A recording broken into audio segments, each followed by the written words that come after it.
আল্লাহ। তিনি বলছেন যে তোমরা জিহাদ করো আল্লাহর রাস্তায়, আমার রাস্তায়, হাক্ক জিহাদি, হক আদায় করে প্রকৃত যেভাবে জিহাদ করা উচিত সেইভাবে জিহাদ করো।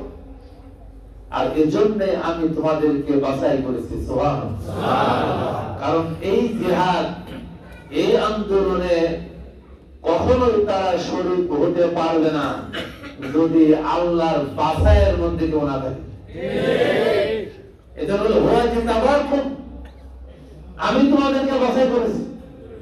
এই কথাটা আল্লাহ বুঝালেন যে আমি যদি বাছাই না করতাম তাহলে এই সত্যের সন্ধান, এই কোরআনের সন্ধান, এই ইসলামী আন্দোলনের সন্ধান তুমি পেলে না।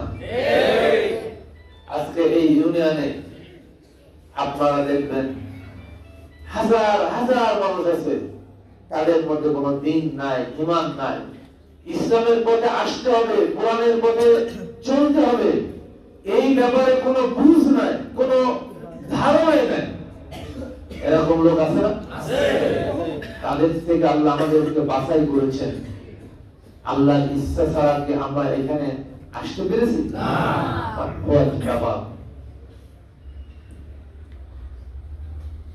আল্লাহ রাব্বুল আলামিন বলেছেন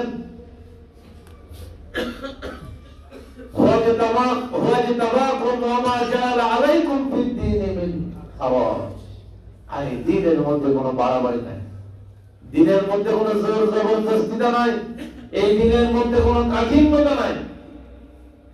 ইসলামের মধ্যে কোনো কাঠিন্যতা আছে? না। ইন্না হাযাল কুরআন ইয়াহদি লিল্লাতী হিয়া আকওয়াম ওয়া ইউবাশশিরুল মুমিনিনা আল্লাযীনা ইয়া'মালুনা আস-সালিহাতি আন্না লাহুম আজরুন কাবীর। ইন্না হাযাল কুরআন, এটা হচ্ছে এই কুরআন যা পথ দেখায়, এমন পথ দেখায় যা খুবই সরল এবং সহজ। কোরআনের পথ কি সহজ না কঠিন? আল্লাহ বলছেন আমি সহজ পথ দেখাই এই কোরআনের পথ। আল্লাহ রাব্বুল আলামিন এর শেষ অংশে বললেন মিল্লাতা আবিকুম ইব্রাহিম হুয়া সাম্মাকুমুল মুসলিমিন। এই মিল্লাতের পিতা, এই মিল্লাতের অভিভাবক হচ্ছে ইব্রাহিম আলাইহিস সালাম। হুয়া সাম্মাকুমুল মুসলিমিন। আর তিনি তোমাদেরকে নাম দিয়েছেন কি? আমাদের মুসলমান নাম কে দিয়েছেন? ইব্রাহিম আলাইহিস সালাম। ইব্রাহিম আলাইহিস সালাম। এজন্য সূরা মুমতাহিনার ৮ নম্বর আয়াত আল্লাহ তাআলা বলছেন ওয়াদ কানাত লাকুম উসওয়াতুন হাসানা ফি ইব্রাহিম। আল্লাহু আকবার। আল্লাহ বলছেন দুইজন ব্যক্তি তোমাদের আদর্শ, একজন হচ্ছে সাইয়্যিদুনা মুহাম্মদুর রাসূলুল্লাহ সাল্লাল্লাহু আলাইহি ওয়াসাল্লাম। সূরা আহজাবের ২১ নম্বর আয়াত দিয়ে আল্লাহ তাআলা এটা সাব্যস্ত করে দিয়েছেন। লাকাদ কানা লাকুম ফি রাসূলিল্লাহি উসওয়াতুন হাসানা। ইহুদির জীবনে রয়েছে তোমাদের জন্য সর্বোত্তম আদর্শ। আর ইব্রাহিম আলাইহিস সালামের জীবনীতে আল্লাহ আমাদের জন্য আদর্শ রেখে দিয়েছেন ওয়াদ কানাত লাকুম উসওয়াতুন হাসানা ফি ইব্রাহিম। ইব্রাহিমের জীবনে রয়েছে তোমাদের জন্য আদর্শ। তাহলে আদর্শ কয়জন আমাদের? সম্মানিত ভাই, ইব্রাহিম আলাইহিস সালাম তিনি আদর্শ কিভাবে হলেন? আমরা যে মুসলমানি দিই এটা কোথা থেকে শুরু হয়েছে? ইব্রাহিম আলাইহিস সালাম। আমরা যে হাতের নখ কাটি, পায়ের নখ কাটি, এরপরে কিছু জায়গার পশম পরিষ্কার করানো লাগে, এগুলো কোথা থেকে শিখছি?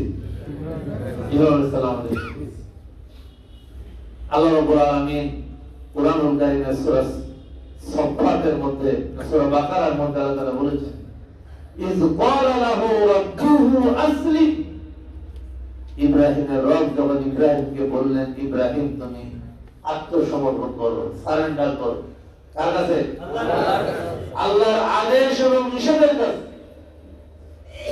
ইব্রাহিম আলাইহিস সালাম দেরি করছিলেন না, বলেন আসলামতু লিরাব্বিল আলামিন।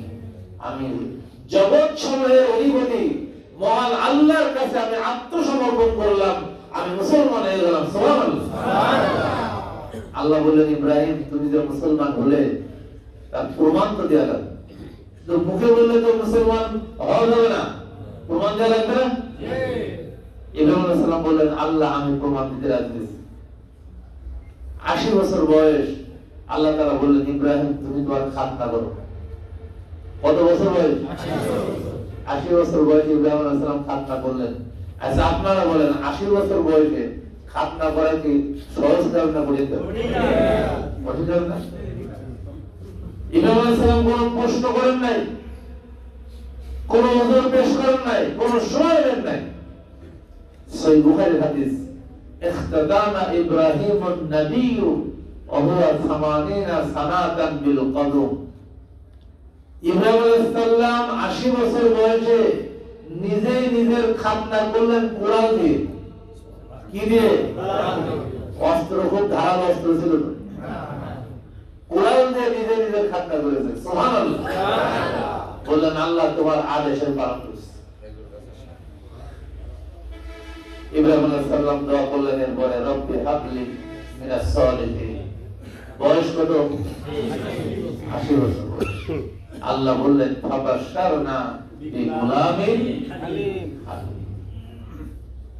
যখন পরীক্ষায় উত্তীর্ণ হয়, পরীক্ষায় উত্তীর্ণ হওয়ার পরে যদি দোয়া করা হয়, সেই দোয়া কবুল হবে।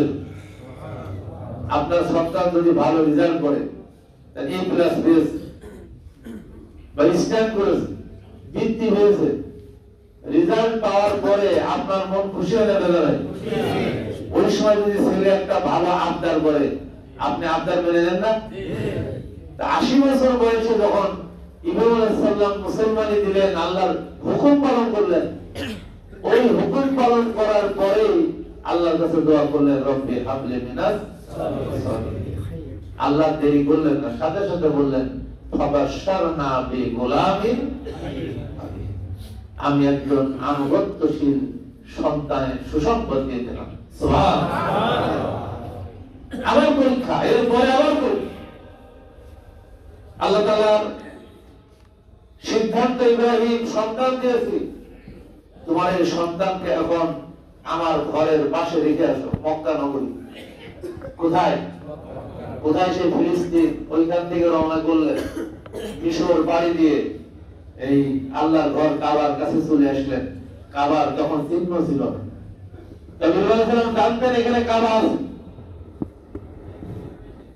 এই বড় প্রান্তহীন এই জায়গায় সন্তান এবং স্ত্রীকে রেখে ইব্রাহিম আলাইহিস সালাম যখন চলে যাচ্ছেন, সহিহ বুখারীর হাদিস, মা হাজেরা বলছে, আপনি যে আমাদেরকে এই জায়গায় রেখে যাচ্ছেন, যেখানে কোনো মানুষ নেই, কোনো ঘর বাড়ি নেই, পাহাড়ে ঘেরা, এটা কি আপনার সিদ্ধান্ত না আল্লাহর সিদ্ধান্ত? আল্লাহর নবী ইব্রাহিম আলাইহিস সালাম বলেন, এটা আল্লাহর সিদ্ধান্ত। মা হাজেরা জামার যে চেপে ধরছিলেন, জামা ছেড়ে দিয়েছে। যে আল্লাহর সিদ্ধান্ত হয়, এটা হচ্ছে তাওয়াক্কুল, এটা ভরসা মুসলমান। যে আল্লাহর সিদ্ধান্ত যদি হয়, তাহলে আমি হাজেরার কোনো প্রশ্ন নেই, আল্লাহ একটা ব্যবস্থা করে দেবেন। সুবহানাল্লাহ।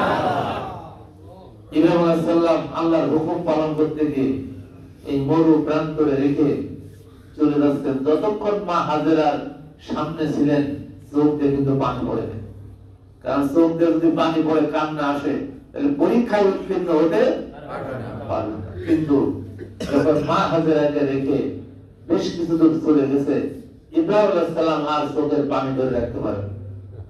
চোখ দিয়ে অঝরে পানি পড়তেছে, আর মুখ দিয়ে দোয়া বের হয়ে গেছে, রব্বানা ইন্নী আসকানতু মিন যুররিয়াতি বিওয়াদিন গায়রি যি যারইন ইনদা বাইতিকাল মুহাররাম রব্বানা লিয়ুকিমুস সালাতা ফাজআল আফইদাতাম মিনান নাসি তাহওয়ি ইলাইহিম ওয়ারযুকহুম মিনাস সামারাত। সুবহানাল্লাহ। আল্লাহ ইব্রাহিম আলাইহিস সালামের সেই দোয়াটা এত পছন্দ হয়েছে, সেটা কোরআনে কোট করে দিয়েছে। ইব্রাহিম আলাইহিস সালাম বললেন, আল্লাহ আমার বংশধরের একটা অংশকে রেখে যাচ্ছি তোমার ঘরের পাশে, তৃণলতাহীন, যেখানে কোনো ফসল উৎপাদন হয় না, এমন একটা জায়গায় শুধু তোমার সিদ্ধান্ত পালন করতে যাবে। ইব্রাহিম আলাইহিস সালাম বললেন, আল্লাহ আমার এই বংশধরের প্রতি তোমার দৃষ্টি ফিরিয়ে দিও, মানুষের দৃষ্টি ফিরিয়ে দিও। মানুষের নেক দৃষ্টি আমার এই সন্তান এবং স্ত্রীর দিকে ফিরে দিও, আর তুমি ফল দিয়ে তাদের রিজিকের ব্যবস্থা করে দিও। সুবহানাল্লাহ। পরীক্ষায় পাস করেছেন, দোয়া করেছেন, দোয়া করতে যতটুকু এই দোয়া কবুল হতে দেরি হয়। ইব্রাহিম আলাইহিস সালাম চলে গেছেন কাঁদতে কাঁদতে ফিলিস্তিন। এই যে সন্তান স্ত্রীকে রেখে গেলেন, কি অবস্থা রাখলেন, এদের খাবার কি হবে, এই চিন্তা ইব্রাহিম আলাইহিস সালাম নিজের কাছে রাখেন নাই, দেশের কার কাছে? আল্লাহ। ইব্রাহিম আলাইহিস সালাম তো কিছুই জানে না এই সন্তান কি খাচ্ছে, কোথায় খাচ্ছে।